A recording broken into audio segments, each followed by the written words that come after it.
Hey there, welcome back to another video. I'm upstairs in my office where I have my Glowforge laser engraver, and I'm going to be doing some experiments with debossing leather.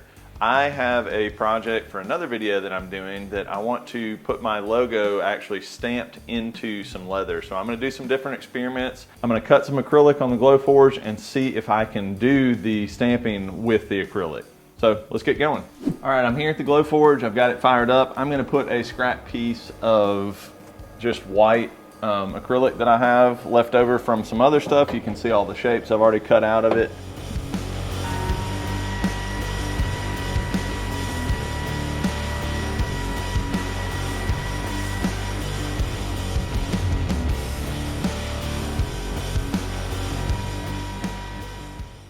I realized after I cut the first piece out that I should have reversed what it was cutting out. So instead of actually cutting out my logo, I needed to cut out everything except my logo. All right, this thing just finished its engrave, but it doesn't quite look dark enough. I think I might run it one more pass, but let me show you real quick.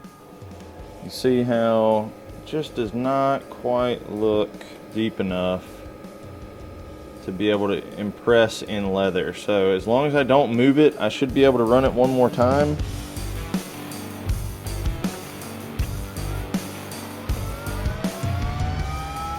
Hey guys, let me take just a minute to interrupt you and tell you about my Patreon. I have launched a Patreon and I would love to have your support over there. I've got some different tiers of some cool things that you can get for supporting me.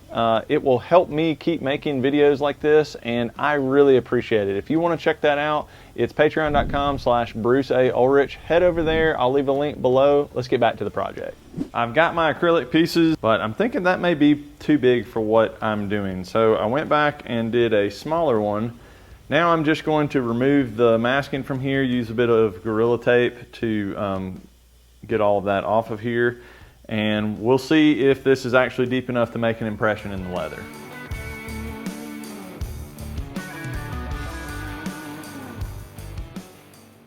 I've got a few different scraps of leather. This is some tooling leather, and this is some like 6-ounce leather that I'm not sure which one's gonna do better or which one I'm gonna use. I'm gonna try doing them dry without wetting them first and see how that does. I'm just going to be using a panel clamp, a parallel clamp, because I think I can get enough pressure on this, but let's give it a try.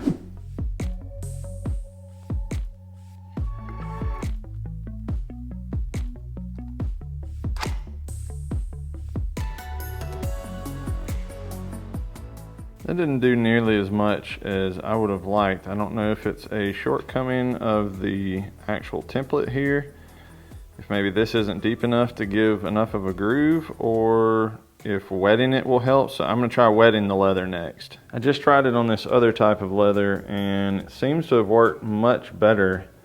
This one's a little softer, so I figure maybe that helped it give a better impression in there. What I'm not loving is that it's kind of leaving that square around it. So I don't really know the way around that because my form that I'm using to stamp is so shallow. I guess the only way around it is create a much bigger one so that I can cut off the excess and it won't show this square.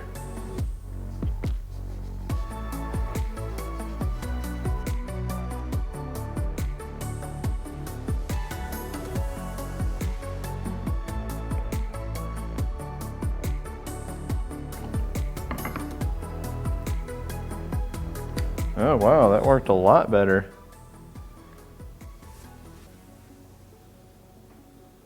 Yeah, that looks really good.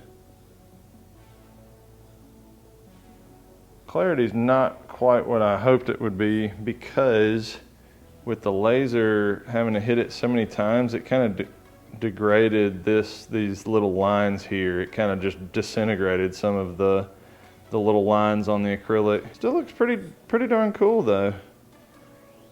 Wetting this definitely helped. I added a little bit of black dye to see what it would look like. It ended up not being my favorite, but it may be something I use in the future. As a final kind of test and comparison, I am wetting one more piece of this tooling leather and I'm actually just going to use the bottom side of my branding iron. This may be an option if you don't have a laser engraver or another way to make your template. A lot of the branding irons, the head will detach, and you can get these on a pretty reasonable budget. You actually just take the branding iron handle out of it now, and now you can press this in a clamp or in some kind of a press that you create. So it can be a good way, but I'm gonna see how this does in the leather just for comparison.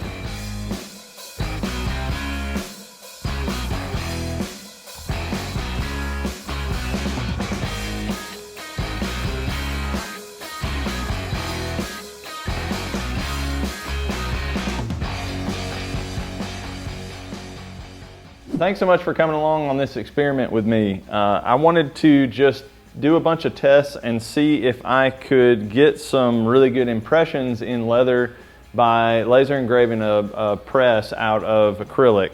I had some varying success. That was the larger one. I ended up deciding against that one.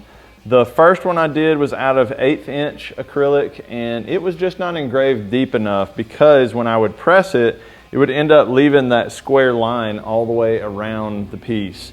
So when I went back with some 1/4 inch acrylic and engraved it really deep, what I ended up doing because of my logo, I think with some other designs this would probably work better, but I have some of these really fine lines and stuff, like you can see here on the bottom and top of my logo, and it ended up kind of obliterating that by doing so many passes at the laser. It's just not quite as crisp and clean as I would hope for.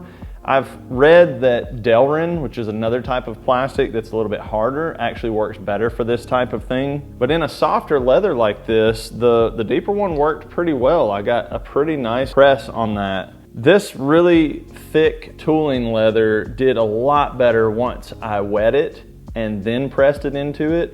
And this was my favorite. This was actually the bottom part of my branding iron. You can get a branding iron quite reasonably nowadays that, you know, if the head can come off of it like this, you can have multiple uses. You could actually heat it up and press it, and then it would have like a burn and a deboss in the leather. Thanks again for following along. It was fun to just do some experiments and see what I could come up with.